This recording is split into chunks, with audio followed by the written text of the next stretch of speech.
Y hermanos, muy buenas tardes, un feliz sábado a todos ustedes y un bendecido día.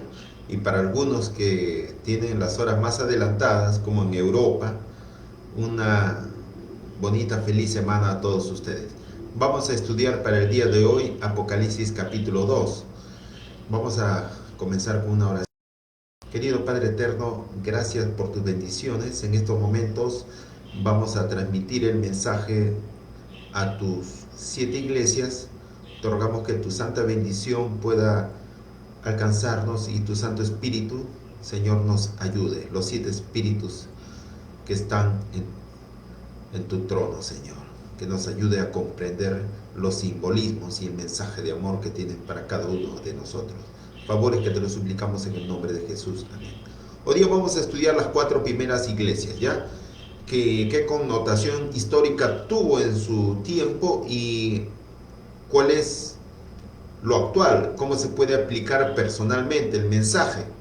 Porque acuérdense, por más que haya sido mensajes dados para aquellos tiempos periodos de la iglesia cristiana pasó, pero sus mensajes siguen alcanzando para nuestros días, para cada uno de nuestras vidas, porque la palabra de Dios es eterna, ¿correcto? Entonces vamos a estudiar las 4 primeras iglesias, ¿no? La profecía de las iglesias, ¿no? ¿Ya? Sabemos que el autor del libro Revelaciones o Apocalipsis es Juan, el discípulo de Cristo, el discípulo amado, ¿correcto? Juan fue el pastor más importante de las 7 principales iglesias del Asia bíblica, ¿no? Conocida ahora como el actual Turquía, ¿no? Es interesante. Desde la isla de Patmos, Juan le escribe a estas 7 iglesias: Éfeso, Esmirna, Pérgamo, Tiatira, Sardis, Filadelfia y Laodicea, ¿no? Descritas en el orden, ¿no?, en que Juan solía visitarlas, ¿no?, desde su casa que residía en Éfeso, ¿no?, en la ciudad de Éfeso. Muy bien, ahí pueden ver el plano del Asia Menor, que justamente están las 7 iglesias del Apocalipsis, ¿no?, en el actual Turquía, ¿no?, en este sector. Todas las 7 iglesias están justamente alrededor de ese país, ¿no? Entonces a ella fueron dirigidas estas cartas, ¿no? Vamos a ver las 3 aplicaciones, ¿no? Son cartas personales, ¿no?, dirigidas a esas congregaciones locales del primer siglo, ¿no? Tratan problemas y virtudes locales.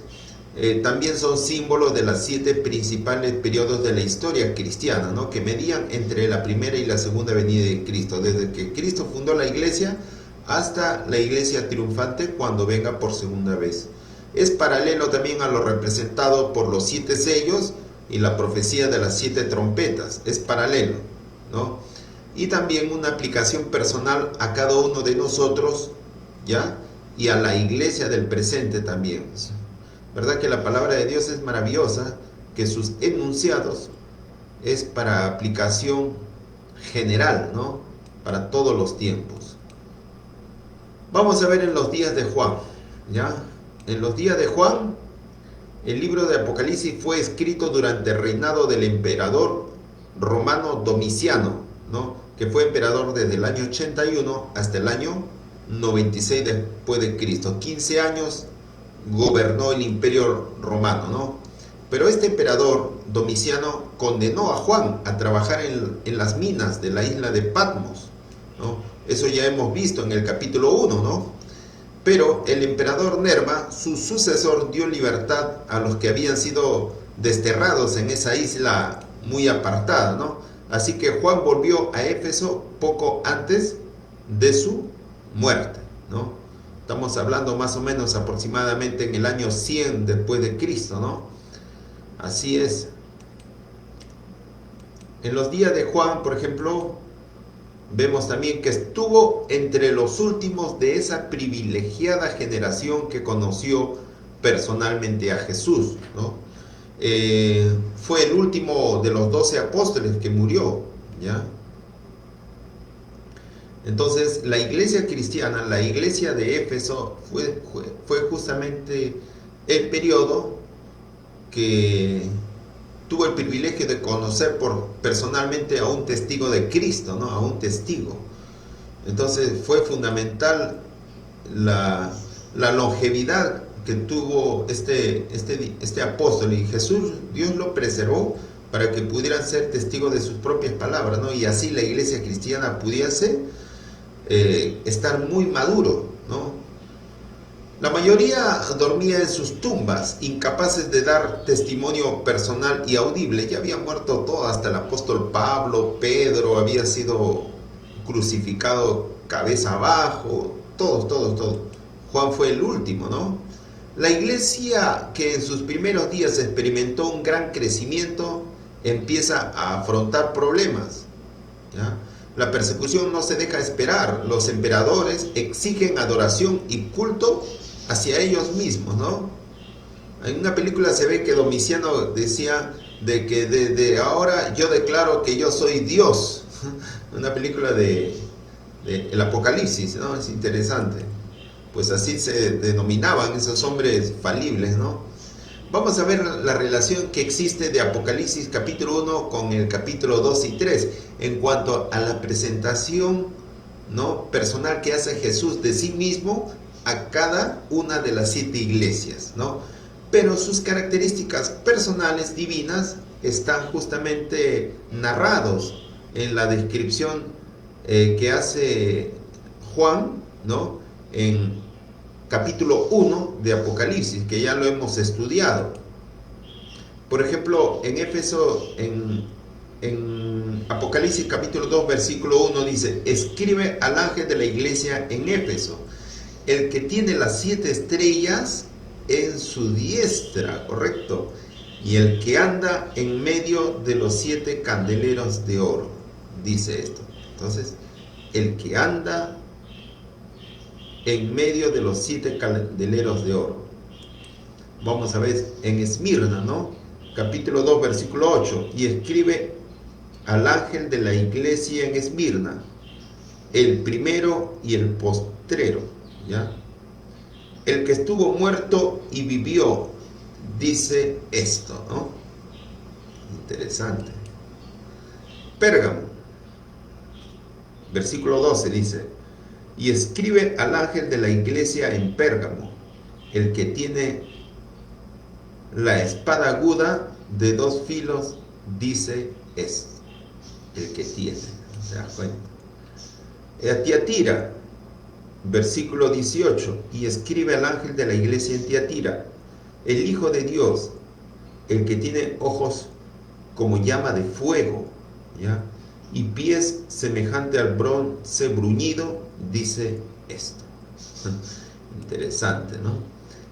A Sardis, en el versículo 1 del capítulo 3, escribe al ángel de la iglesia en Sardis, el que tiene los 7 espíritus de Dios y las 7 estrellas, dice esto: yo conozco tus obras, que tienes nombre de que vives y estás muerto. Entonces dice: el que tiene las 7 estrellas en su mano, quien tiene en su mano el destino de su iglesia, ¿no? Interesante.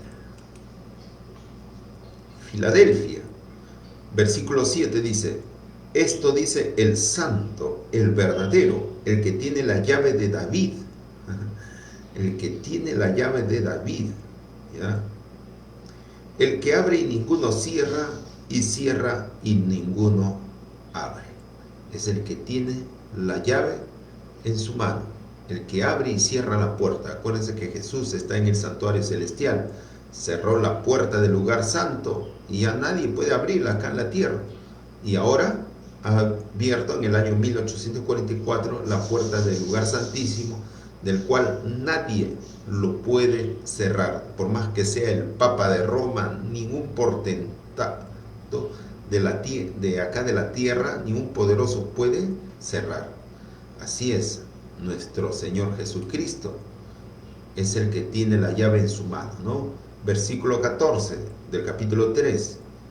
He aquí el amén, el testigo fiel y verdadero, el principio de la creación de Dios, dice esto. Entonces, todo eso está descrito en el capítulo 1 de Apocalipsis, ¿no? Si ustedes pueden leerlo tranquilo, desde el versículo 4 al versículo 20, y están justamente las características del capítulo 2 y 3 de lo que se describe la presentación de Cristo a cada una de las 7 iglesias. Bueno, ustedes pueden ver ahí el periodo de las iglesias, ¿no? Éfeso abarca desde el año 31, desde el tiempo en que Jesús murió y resucitó, y desde que se fundó la iglesia cristiana. Cristo mismo lo fundó. Cristo es la roca, ¿no? La piedra angular de la iglesia cristiana, y es cabeza de la iglesia, y no es ningún hombre, ningún papa para que diga ser representante de la iglesia. Esmirna es desde el año 100, el Pérgamo es desde el año 313, Tiatira desde el año 538, Sardis desde el año 1517, Filadelfia desde el año 1798 y la Odisea de 1844. Lo voy a describir brevemente ya. Éfeso, ¿por qué desde el año 31? Le dije que fue el año en que Jesús murió y resucitó. En el año 100, ¿por qué comienza desde el año 100? Porque fue el año que murió el apóstol Juan. Por eso ya Éfeso es conocida también como la iglesia apostólica. Entonces, el periodo de Esmirna comienza desde el año 100, ¿correcto? Entonces, comienza la época ¿de qué? De los mártires de Jesús, ¿no? Donde muchos dan sus vidas y muchos padres de la iglesia murieron, muchos, como Policarpo y tantos otros, ¿no? Y la iglesia de Pérgamo comienza desde el año 313. ¿Por qué? Porque el año 313 el emperador dictó el edicto de Milán, donde supuestamente se terminaban las persecuciones, y ese año el emperador Constantino se bautizó, ¿no? Se hizo cristiano, ¿no? Bueno, entre comillas, ¿no? En el año 538, ¿por qué Tiatira? Porque comienza la época de la supremacía papal, ¿no?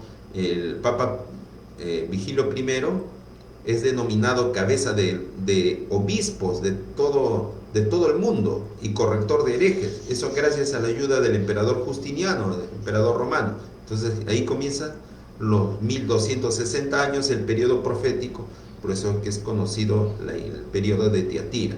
El año 1517, porque Sardis es la época de los reformadores. En el año 1517, ¿qué hizo Martín Lutero? Clavó sus 95 tesis en la puerta de la catedral o de la iglesia de Wittenberg, en Alemania, ¿no? Señalando sus 95 tesis como protesta contra los abusos de la iglesia católica romana, ¿no?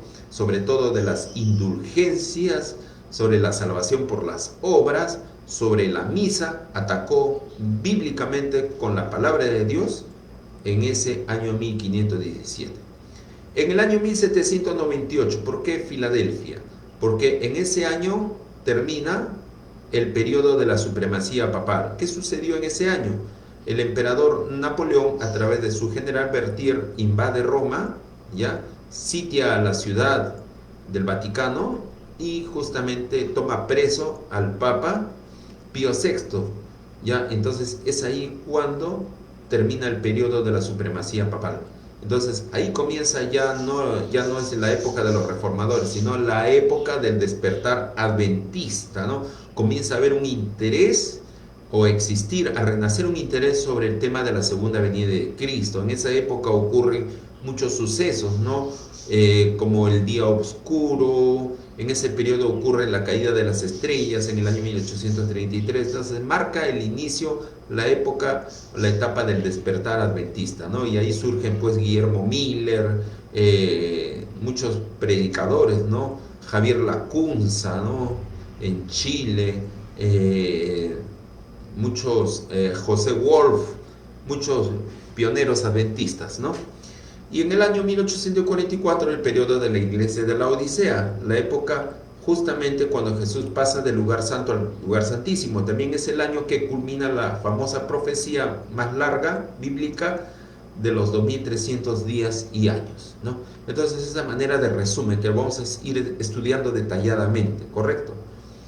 Muy bien. Para Éfeso, que había perdido su primer amor, ya el divino amante anda caminando cerca para atraer su atención, ¿no? Entonces sabemos que Éfeso, el Señor se manifiesta como el que anda en medio de los 7 candeleros de oro, ¿no? Que anda, está cerca, ¿no? De la iglesia, está al tanto de todo lo que pasa, ¿no? Para Esmirna, cuyos miembros estaban siendo martirizados, él viene como el que puede resucitar a los mártires. Así es como se presenta, ¿no?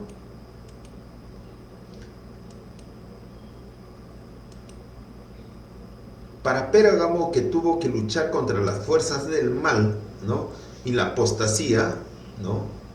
Jesús se acerca con la espada en la mano para dirigir la batalla, ¿ok?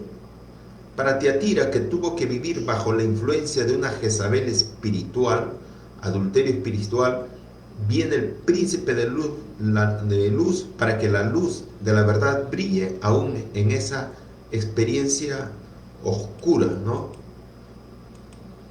Vamos a ver el bosquejo de las cartas, vamos a ver la descripción que hace Jesús, siempre su presentación, luego el elogio para aquellos que sobreviviendo en medio de las pruebas, ¿no?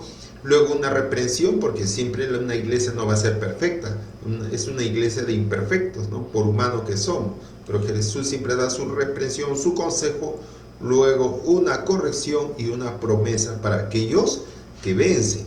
Siempre, cada carta, cada iglesia está descrita de esa bonita forma, ¿no? Éfeso. Ahora vamos a estudiar sobre Éfeso, ¿ya? Fue la mayor y más importante de las 7 ciudades mencionadas, ¿ah? ¿Representa qué cosa? A la iglesia apostólica y abarca desde el año 31 hasta el año 100. Se caracteriza por su pureza doctrinal, pero un entusiasmo disminuido. Por eso fue menester mandarle una carta, ¿no? Ahí tienen ustedes la ciudad de Éfeso, ¿no? Muy bonita, ¿no? Y ahí también tiene el templo de Diana, ¿no? El templo de Diana justamente era el más hermoso edificio de Éfeso y considerada como una de las 7 maravillas del mundo antiguo, ¿no? Y también fue 4 veces mayor que el Partenón de Atenas. Este templo tenía 127 columnas para sostener el techo, 36 de ellas recubiertas de oros y piedras preciosas, ¿no? La iglesia en Éfeso fue fundada por el apóstol Pablo, ¿ya? Aquila y Priscila, ¿no? Fueron dejados en Éfeso por el apóstol Pablo en el año 52, a esa naciente iglesia, ¿no? Pablo en su tercer viaje misionero se quedó ahí 18 meses, ¿no? Por 1 año y medio. Y también Juan llevó a María a vivir en esa ciudad, ¿no? A la mamá de Jesús. Acuérdense que Jesús había encargado a Juan, ¿no? Juan, he ahí a tu madre, madre, he ahí a tu hijo, ¿no? Y desde ese día ya nunca más le dejó Juan a María, ¿no? Había quedado tanto viuda como ya sin Jesús. Acuérdense. Pablo le escribió una carta a la iglesia de Éfeso, ¿no? Llegó a ser un centro indiscutido del cristianismo, ¿no? Entonces, el mensaje a Éfeso. Vamos a ver la descripción de Jesús, ¿ya? El versículo 1, ¿cómo comienza, ya? Escribe al ángel de la iglesia en Éfeso, el que tiene las 7 estrellas en su diestra, ¿ya? ¿Ya? Y el que anda en medio de los 7 candeleros de oro, dice esto. Qué precioso mensaje, ¿no? El que tiene las estrellas en su diestra, o sea, todos sus hijos estamos en la mano de Dios, nadie se le escapa de su mano, aquel que se entrega a él. Y el que anda en medio de los 7 candeleros de oro, Jesús siempre está como un vigilante paternal, teniendo bajo su cuidado todos los sucesos que puedan ocurrir tanto dentro como fuera de la iglesia, ¿no? Y la influencia que tiene el mundo sobre la iglesia, Jesús está atento, ¿no? Existe un elogio, ¿no? Yo conozco tus obras y tu arduo trabajo y paciencia, y que no puedes soportar a los malos, ese celo evangélico que había de los apóstoles, ¿no? Y has probado a los que se dicen ser apóstoles y no lo son, y los has hallado mentirosos. Habían infiltrados judíos que querían destruir la iglesia naciente cristiana, pero justamente siempre los apóstoles denunciaban las cosas, ¿no? Y ese celo existía. El versículo 4, ¿no? Vamos a ver la reprensión, ¿ya? Pero tengo contra ti que has dejado tu primer amor, ¿ya? Muchas cosas, quizás el amor al mundo o el miedo a la persecución, ¿no?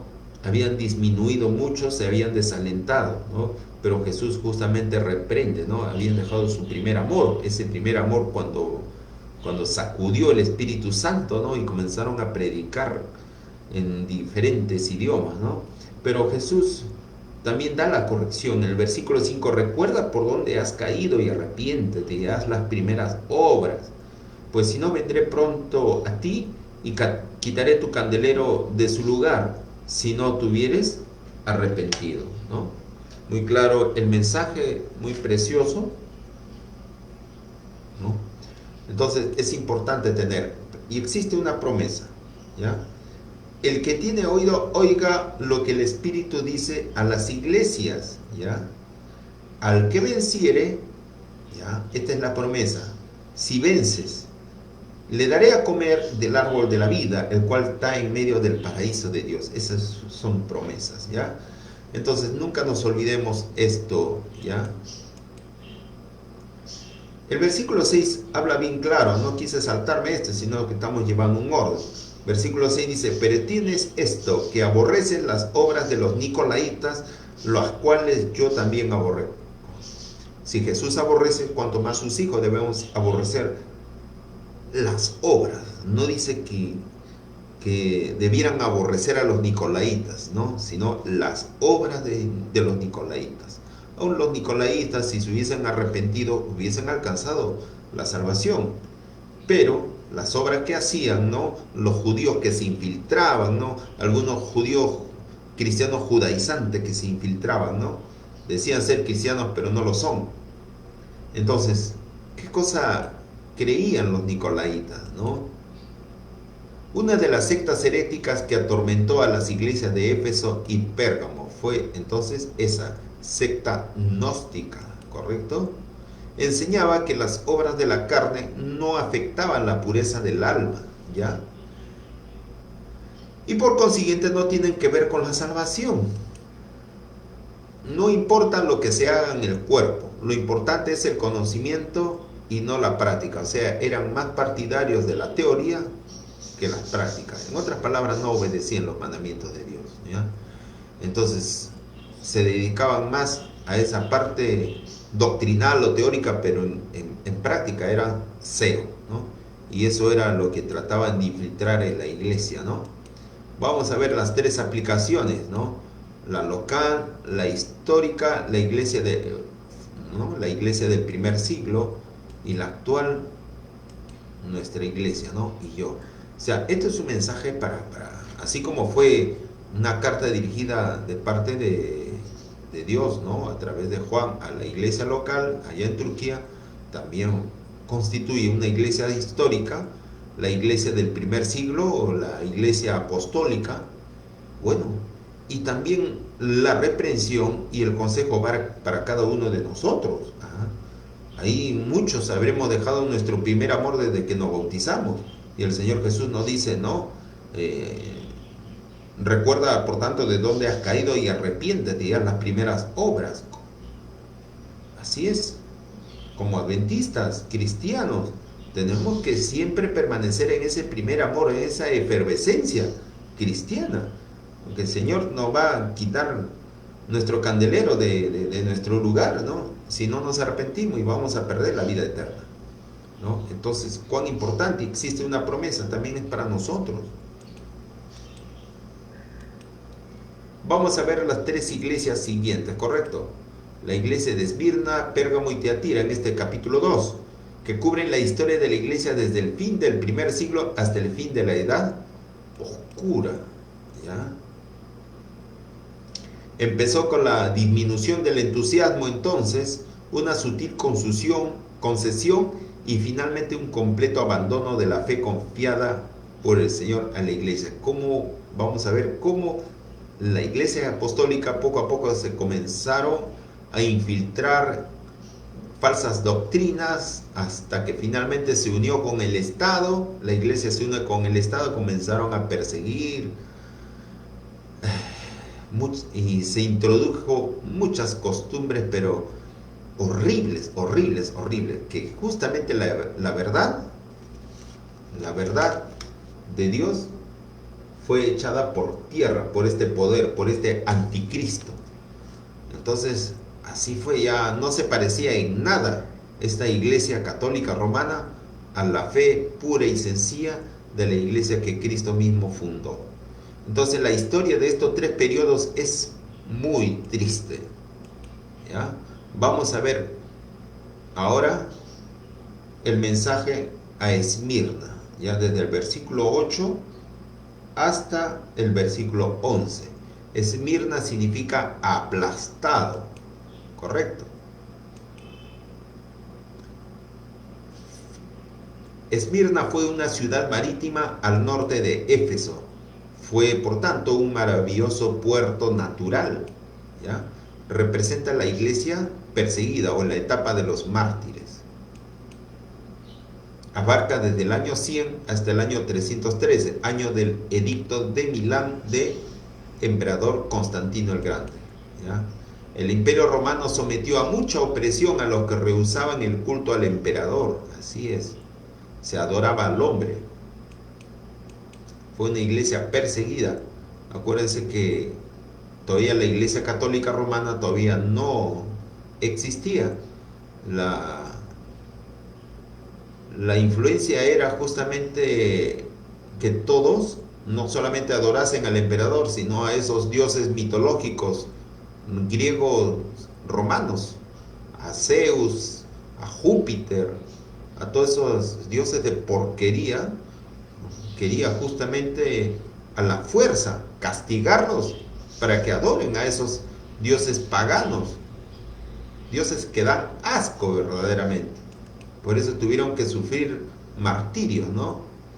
Entonces, esta iglesia, ¿no?, como ciudad rivalizaba con Éfeso, ¿no?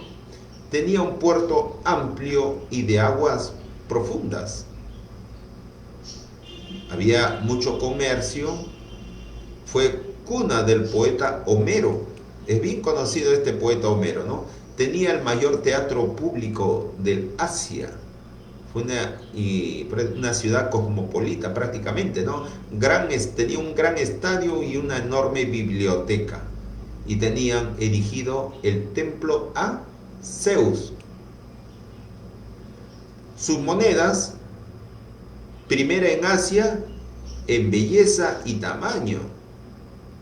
Hoy es la tercera ciudad de Turquía, ¿correcto? Se le conocía como la ciudad de la vida, ¿no? De esa vida tan holgazana.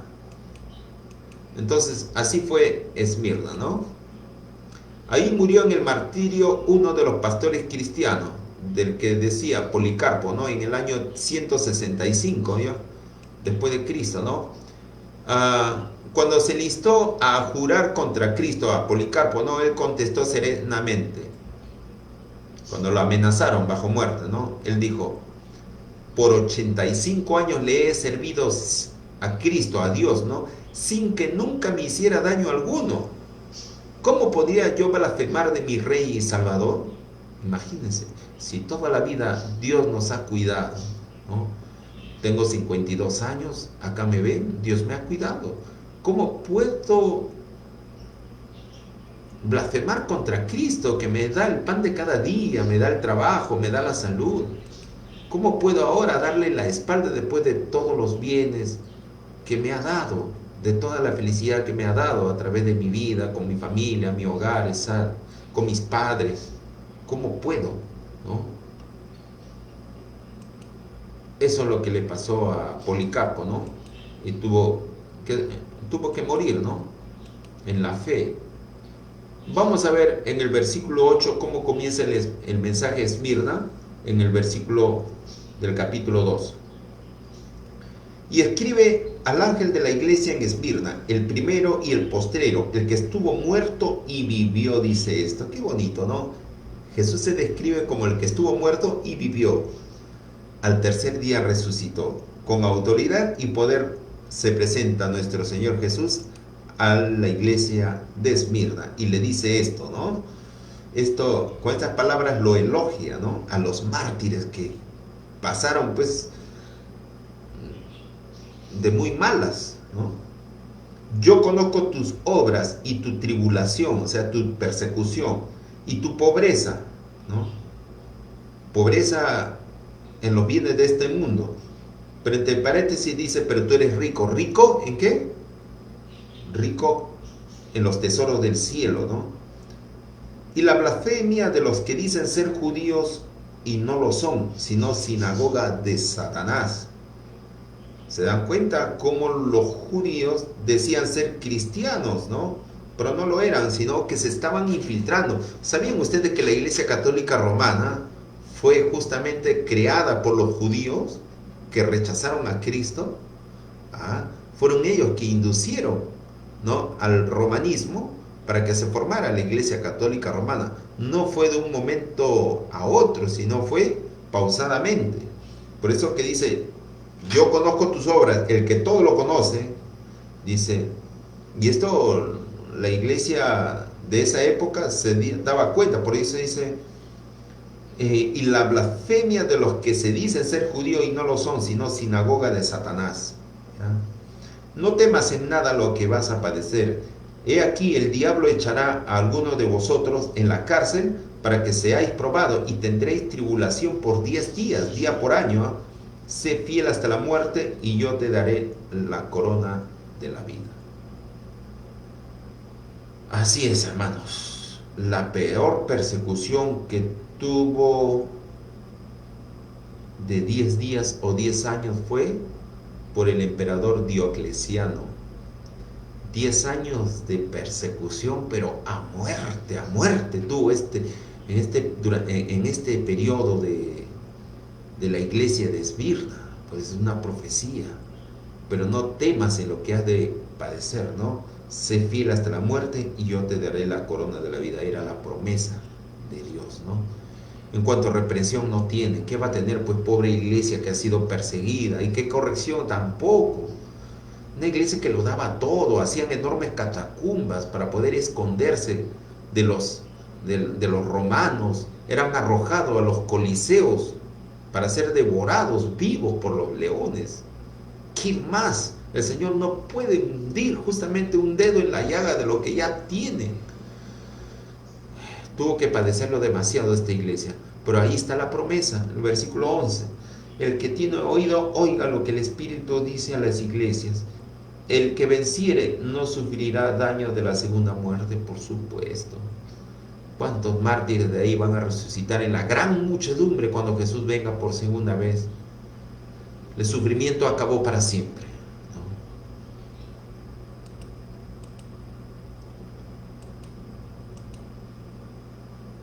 Esta tribulación por 10 días, como me adelanté, ¿no? Un día por año, estos 10 días de persecución fue bajo el emperador Diocleciano del año 303 al 313. Fue la más intensa y voraz persecución contra los cristianos, como les había dicho, ¿no? Vamos a ver las 3 aplicaciones, ¿correcto? Local, histórica, que fue la iglesia de la persecución de la Roma pagana. Todavía no existía la iglesia católica romana.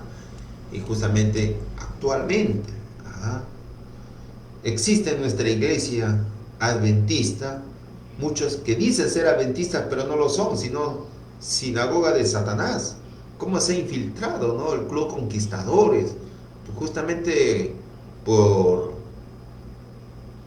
la masonería infiltrada, ¿no? Se infiltró en esas cosas, ¿no? Aparentando ser adventistas, pero realmente... Y ahora también que los jesuitas se han infiltrado, y eso lo dijo el padre Alberto Rivera, que fue un jesuita que murió envenenado, que la primera iglesia infiltrada por ellos fue la iglesia adventista. Entonces existen actualmente muchos que dice ser judíos pero no lo son, que están introduciendo espiritualismo dentro de la iglesia adventista, ¿no? También lo está llevando a los pies de Roma, ¿no? Giannone Diop, Dayo, ha tenido encuentro con el Papa Francisco. Entonces dicen ser adventistas pero no lo son, ¿ya? Son traidores, son sinagoga de Satanás. Más claro no puedo decirlo, y eso es lo que está pasando.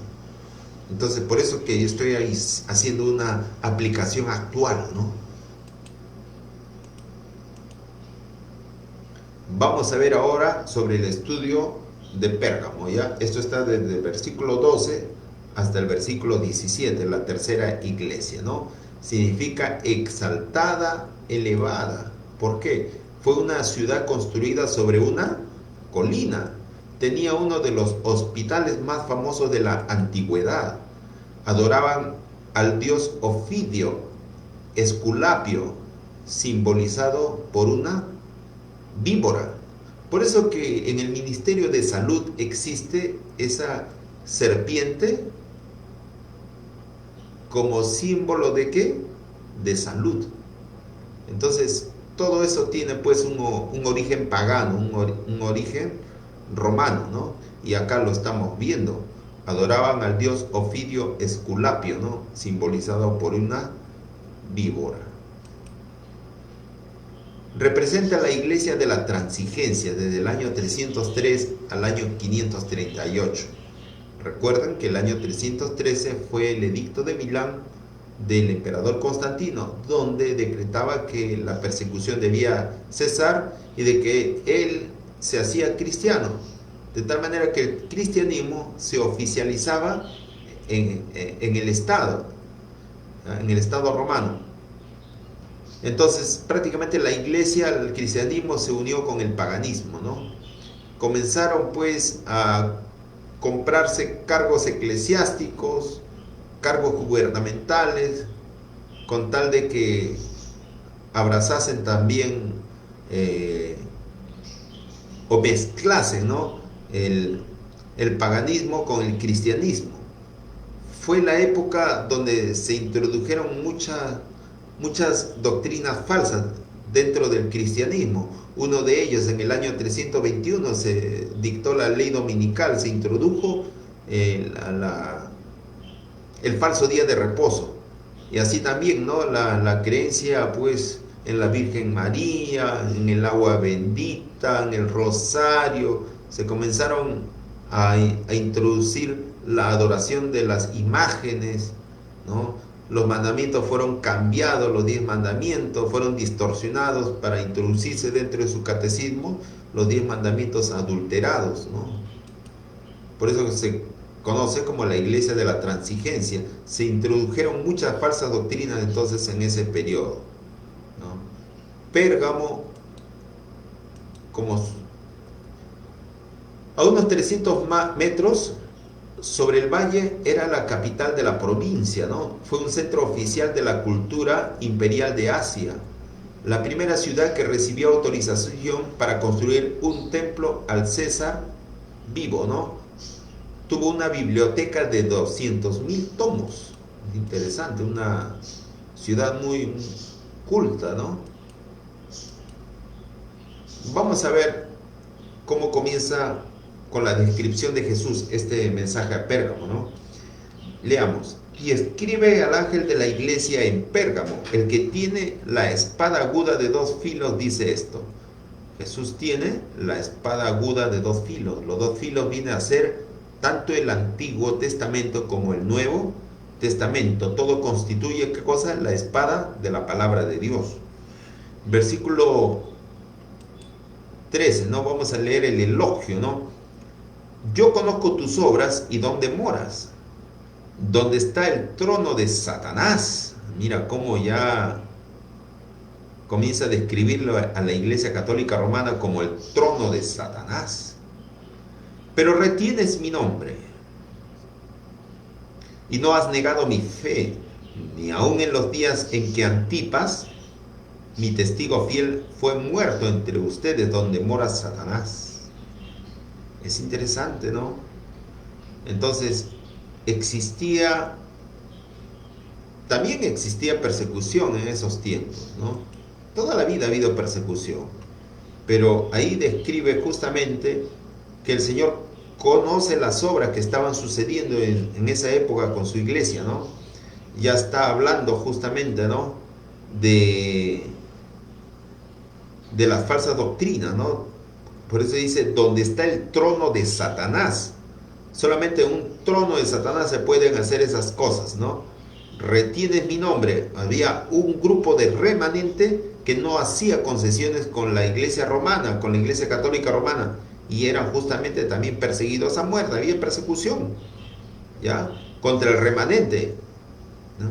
Porque querían a la fuerza imponer las creencias dogmáticas de la iglesia católica naciente, ¿no? Era obligatorio que todos vayan a misa, al culto de la misa, si no eran muertos. Vamos a ver la reprensión en versículos 14 y 15. Pero tengo unas pocas cosas contra ti, que tienes ahí a los que retienen la doctrina de Balaán, que enseñaba a Balac a poner tropiezo ante los hijos de Israel, a comer de cosas sacrificadas a los ídolos y a cometer fornicación. Y también tienes a los que retienen la doctrina de los nicolaitas, las que yo aborrezco.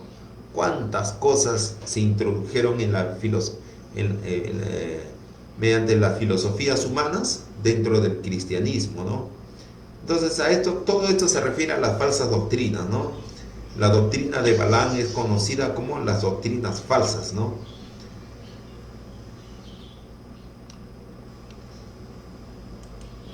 Vamos a ver la corrección en el versículo 16. Por tanto, arrepiéntete, pues si no vendré a ti pronto y pelearé contra ellos con la espada de mi boca. La promesa. El que tiene oídos, oiga lo que el Espíritu dice a las iglesias. Al que venciere, daré a comer del maná escondido y le daré una piedrecita blanca y en la piedrecita escrito un nombre nuevo, el cual ninguno conoce sino aquel que lo recibe. Una promesa de comer del fruto del árbol de la vida cuando Jesús venga por segunda vez. Vamos a ver sobre la doctrina de Balaam. Vamos a ampliarlo aquí, ¿ya? Del versículo 14, ¿no? ¿Quién fue Balaam? Balaam hizo caer a Israel mediante dos prácticas paganas, ¿no? Los banquetes sacrificiales y la fornicación. ¿Se acuerdan ustedes de la historia, de la triste historia, ¿no? de Balaam, que por mandato de Balac, ¿no? Rey de Moab, quiso que maldijera, ¿no? a Israel, que cayera una maldición, pronunciando algunas palabras, ¿no? El Balaam. Pero ¿qué cosa hizo? ¿No?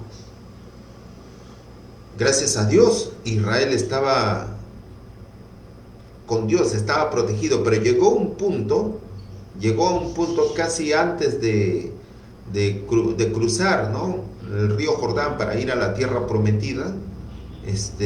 Balaam hizo caer a Israel. Las mujeres moabitas comenzaron justamente a infiltrarse dentro del campamento de Israel y les invitaron para que en una noche, en un día, justamente rendir culto a Baal. Rindieron culto a Baal, muchos fueron engalanados por esas mujeres bellas, hermosas, ¿no? Moabitas, y hicieron pues culto a esos dioses falsos, comenzaron a fornicar, a entrar en adulterio, una orgía tremenda, en borrachera, acabó ese ritual. Pero todo eso fue la idea ingeniosa de Balaam, ¿no? De hacer que Israel cayera en esa apostasía. Entonces es lo mismo que la Iglesia Católica Romana ha hecho, introduciendo doctrinas falsas, ¿no? El culto de la misa, ¿ah? Todas esas cosas, ¿no? La adoración al sol, y prácticamente lo hizo mezclándolo con la religión verdadera, ¿no? Entonces, eso fue exactamente lo que sucedió después de la legalización del cristianismo por el emperador Constantino. Se introdujo cuantiosos elementos paganos dentro del cristianismo. El resultado fue la mezcla de la religión verdadera con el paganismo y por tanto una caída espiritual. Pero como digo, siempre hubieron fieles que nunca doblaron sus rodillas ante Baal. Ahí están justamente los valdenses. Los valdenses se mantuvieron fieles, pero fueron perseguidos a muerte.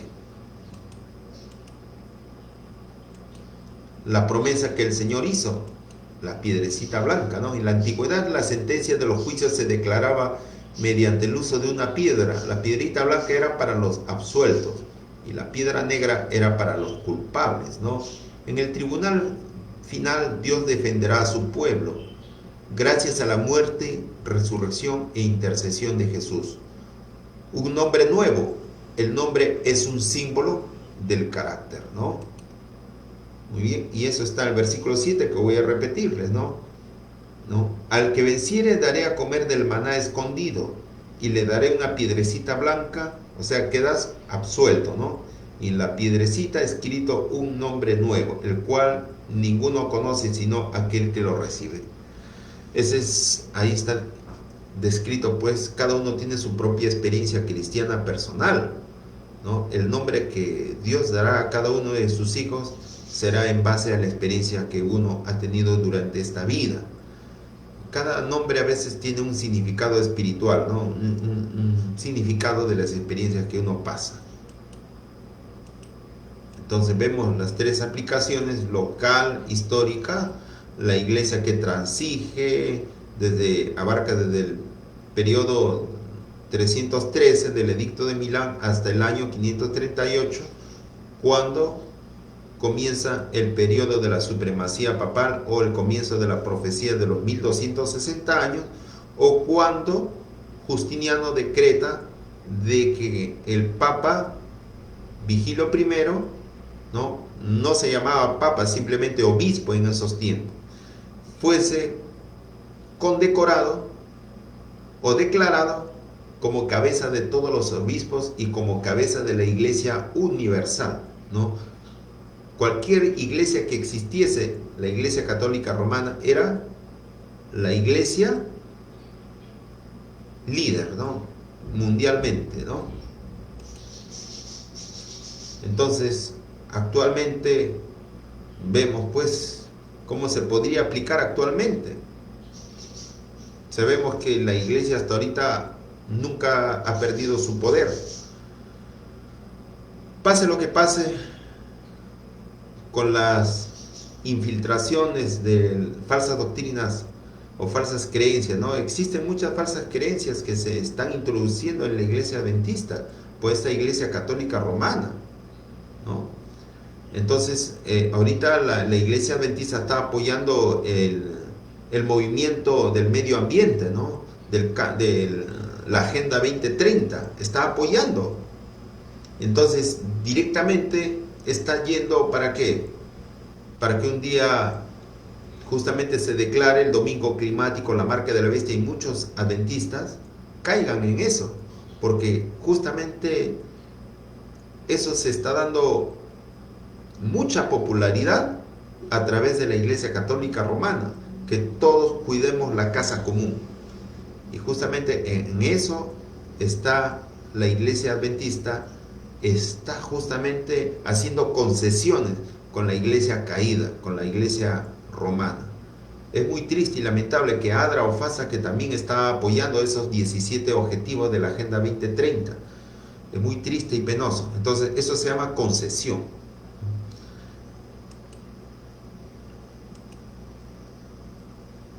Ahora vamos a ver la cuarta iglesia donde vamos a quedar hasta el día de hoy, ¿no? La iglesia de Tiatira significa sacrificio, correcto, es el significado. Fue una ciudad industrial, representa la edad oscura desde el año 538 a 1517, la etapa de la Edad Media, ¿no? En este periodo, la luz de la verdad casi dejó de brillar. Terrible fue. Tiatira fue una ciudad situada en un fértil valle, no tenía fortificaciones naturales. Tenían que compensar esa falta con la valentía personal. Nada de ella de los tiempos bíblicos permanece.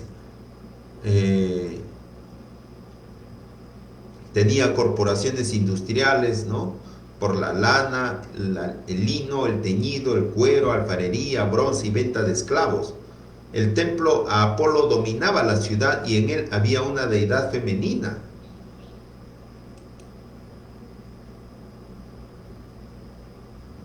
Vamos a ver aquí la descripción de Jesús, ¿ya? En el versículo 18. Y escribe al ángel de la iglesia en Tiatira, el Hijo de Dios, el que tiene ojos como llama de fuego y pies semejante al bronce bruñido, dice esto, el elogio ahora. Yo conozco tus obras y amor, y fe y servicio y tu paciencia, y que tus obras postreras son más que las primeras. Este mensaje está yendo justamente a la iglesia de los valdenses, ¿no? Que lucharon con su vida, derramando su sangre para conservar la Biblia en su pureza. Era prohibido en esos tiempos justamente tener ejemplares en su casa de la Biblia. Eran llevadas a morir en el fuego. Pero tengo unas pocas cosas contra ti, que toleras que esa mujer Jezabel, que se dice profetiza, ¿ya?, enseñe y seduzca a mis siervos a fornicar y a comer cosas sacrificadas a los ídolos. Claro, pues, ¿la misa qué cosa es? ¿No son sacrificios a los ídolos? Lo rezan a la Virgen María, lo rezan a los muertos. Entonces, esas son justamente cosas sacrificadas a los ídolos, ¿no? Les enseña a fornicar con doctrinas falsas. Y eso es justamente, es conocida como Jezabel, esa iglesia, ¿no? El versículo 21, y le he dado tiempo para que se arrepienta, pero no quiere arrepentirse de su fornicación. He aquí yo lo arrojo en cama y en gran tribulación a los que en ella adulteran, si no se arrepiente de las obras de ella. Versículo 25. Pero lo que tenéis, retenerlo hasta que yo venga. Eso es un mensaje para los fieles valdenses, ¿no? La promesa. El que venciere y guardare mis obras hasta el fin, yo le daré autoridad sobre las naciones, y las regirá con vara de hierro, y serán quebradas como vaso de alfarero, como yo también las he recibido de mi Padre. Y le daré la estrella de la mañana. El que tiene oído, oiga lo que el Espíritu dice a las iglesias. ¿Correcto? Entonces, esa es la promesa que el Señor dará a sus hijos, ¿no? Hemos visto entonces esa descripción de la mujer Jezabel, en el versículo 20, ¿no? Esta es una referencia al poder que provocó la gran apostasía medieval. Mezcló el cristianismo con el paganismo, un adulterio osado y abierto, ¿no? El versículo 24 que dice: pero a vosotros y a los demás que están en Tiatira y a cuantos no tienen esa doctrina, ¿no?, de Jezabel, y no han conocido lo que ellos llaman las profundidades de Satanás, yo os digo, no os impondré otra carga. Así es. Entonces, la Iglesia Católica Romana es conocido como la doctrina de las profundidades de Satanás. Y eso lo dijo también Martín Lutero. Martín Lutero bien dijo, claramente dijo, comparaba justamente a la Iglesia Romana como el trono de Satanás, y que debajo del Vaticano estaba el infierno, donde salían las herejías más peligrosas para engañar al mundo. Era el infierno prácticamente, ¿no?, que debajo de la Iglesia Católica Romana está el infierno, donde salen las profundidades de Satanás. Una declaración curiosa semejante a lo que está descrito ahí, ¿no? Entonces las tres aplicaciones vemos la parte local, histórica y actual, ¿no? En la histórica, la iglesia de la edad oscura, cuando una Jezabel espiritual regía al mundo y desminaba sus inicuas apostasías, ¿no? Esto abarca prácticamente desde el año 538 hasta el año 1517, que comienza la era de los reformadores, como dije, desde que Martín Lutero clavó sus 95 tesis en la puerta de la Iglesia Católica Romana en Wittenberg, en Alemania. Mañana veremos entonces las siguientes tres iglesias que están descritas en el capítulo 3, el mensaje a Sardis, el mensaje a Filadelfia y el mensaje a la Odisea. Así, mis queridos amigos, eso es lo que he querido traerles. Espero que les haya gustado este estudio breve. Entonces, vamos a orar para que el Señor nos ayude bastante. Gracias, querido Padre Eterno, por este momento maravilloso que nos has dado para estudiar tu palabra. Gracias por las cosas que están escritas allí, siempre a pesar de que tu iglesia ha pasado los peores momentos, siempre has estado consolando a tu iglesia con tus promesas, con tu ayuda. Lo mismo que actualmente haces ahora y harás en estos tiempos de angustia que hemos de pasar, cual nunca hubo jamás. Ayúdanos, Señor, a seguir adelante mediante este estudio y mediante tu palabra. En el nombre de Jesús bendito te lo ruego. Amén. Una feliz semana, mis queridos hermanos. Dios los bendiga en gran manera.